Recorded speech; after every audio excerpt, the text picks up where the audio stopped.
नमस्कार, आप सभी लोगों को जुड़ने के लिए बहुत बहुत धन्यवाद। आइए आज बात कर लेते हैं जाप के बारे में। खासकर जो हिंदू धर्म को मानने वाले लोग हैं, कई घरों में लोग जप करते हैं या जाप करते हैं, नाम का जाप करते हैं, हरि नाम का जाप करते हैं। जब यज्ञोपवीत हो जाता है उसके बाद 108 बार कुछ लोग गायत्री के मंत्र का जाप करते हैं, कोई लोग महामृत्युंजय मंत्र का जाप करते हैं। कुछ लोग, जैसे इस्कॉन की एक संस्था है, इस्कॉन वाले कहते हैं आप हरे कृष्ण हरे राम हरे कृष्ण हरे राम, खाली इस मंत्र का ही आप जाप कर लीजिए, आपको बहुत सुकून मिलेगा, शांति मिलेगी। आइए थोड़ा इस पर बात कर लेते हैं कि क्योंकि आप अगर देखेंगे बहुत सी धारणा है। लोग कहते हैं 108 बार जाप करना चाहिए तब ये फायदे होते हैं, कोई कहता है 1008 बार जाप करने चाहिए तब ये फायदा होना चाहिए, कोई कहता है ओम गणेशाय नमः के जाप करना चाहिए, कोई कहता है ओम नमः शिवाय के जाप करना चाहिए, कोई कहता है गायत्री मंत्र के जाप करना चाहिए, कोई कहता है तो खाली ओम ही इतना बड़ा शब्द है, ओम भी ब्रह्मांड में गूंजता रहता है, ऐसा दावा किया जाता है। लोग कहते हैं ओम को भी अगर उसका भी जाप करोगे तो उससे आपको मोक्ष की प्राप्ति होगी, आपके सारे संताप कष्ट दूर हो जाएंगे। ये बहुत समय से चला आ रहा है, क्योंकि आप देखो मनुष्य शुरू से जब से सृष्टि प्रारंभ हुई है, हर जीव हर प्राणी, खासकर मनुष्य एक सजग प्राणी होने के नाते बहुत बेचैन रहता है हमेशा। सुबह भी जब वो उठता है, सुबह उठती उसकी दिनचर्या शुरू हो जाती है, आज मैं क्या करूँगा, कहाँ जाऊँगा, क्या जाऊँगा। कई लोगों के पास ये प्रश्न रहते होंगे ना। अब कुछ लोगों ने पहले से भी तय कर लिया मैं कल ये करूँगा, उसके बाद में किस माध्यम से जाऊँगा, उससे मिलूंगा तो मैं क्या बात करूँगा। हर आदमी प्रश्न लेके जाता है। नाम जप करने से जो लोग कहते हैं मोक्ष की प्राप्ति होती है, पता नहीं कितने लोगों को मोक्ष की प्राप्ति हुई है, कितने लोगों के कष्ट दूर हुए हैं, वो पता नहीं। थोड़ा सा ये कहानी शुरू कर लेते हैं। ये नाम जप का फायदा हो सकता है या नहीं होता है। एक संत एकनाथ जी थे। बताया जाता है एक बार एकनाथ जी स्नान कर रहे थे नदी किनारे, तो एक कोई दुष्ट प्रवृत्ति का आदमी ऊपर रहता होगा, जैसे ही स्नान करके बाहर निकले उनने संत एकनाथ जी पर थूक दिया। संत एकनाथ जी फिर नदी के अंदर गए, फिर नहाया, फिर बाहर निकले तो फिर उस दुर्जन ने उनके पर फिर थूक दिया। फिर संत एकनाथ जी नदी के अंदर चले गए, फिर स्नान किया, फिर वापस आए, फिर उस दुर्जन व्यक्ति ने उनके फिर से थूक दिया। वो बताते हैं यह प्रक्रिया 100 बार से ज्यादा दोहराई उन्होंने। फिर कहा जाता है कि वो दुर्जन जो व्यक्ति था उनके चरणों में गिर पड़ा, बोला आपने एक बार भी ऊपर नहीं देखा कि आपके ऊपर कौन आदमी थूक रहा है, ना आपने कोई गाली गलौज किया, कुछ भी नहीं किया। तो संत एकनाथ जी ने कहा नहीं, मैं तो आपका आभारी हूँ। आभारी हूँ कैसे? आपने मुझे 100 बार मेरे ऊपर थूका तो 100 बार मैंने स्नान किया।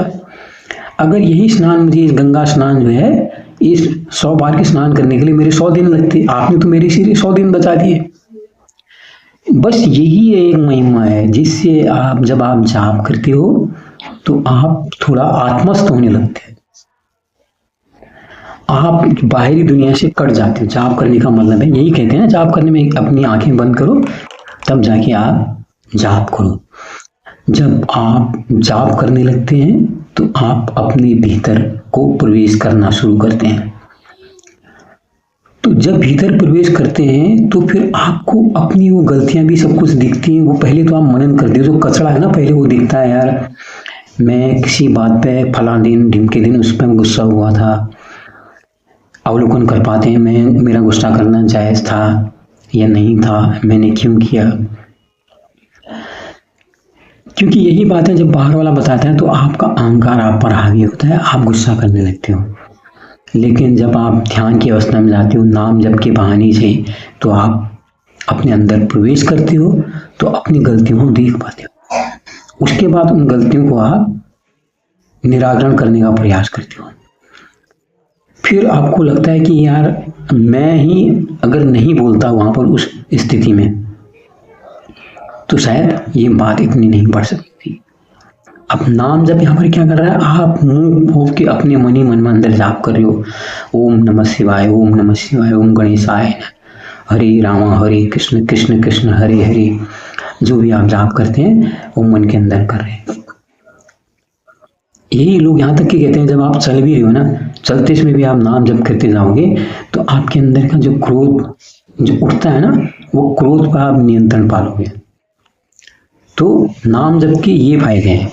नाम जप का ये फायदा है नहीं कि आप जो मोक्ष की बातें कर रहे हो, मोक्ष आप आत्मस्थ हो सकते हो। अगर आप धीरे धीरे आत्मस्थ हो रहे हो, चिंतन मनन कर रहे हो, तो आपको मोक्ष भी मिल सकता है।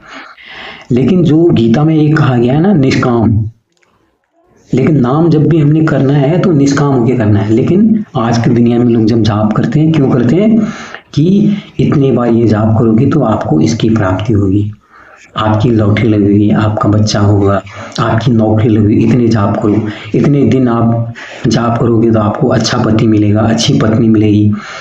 लोक मान्यता में जाप का महत्व ये बता दिया है। तो ये क्या हुए, ये सकाम जाप हुए। आपको सकाम जाप नहीं करने हैं, आपको निष्काम जाप करने हैं।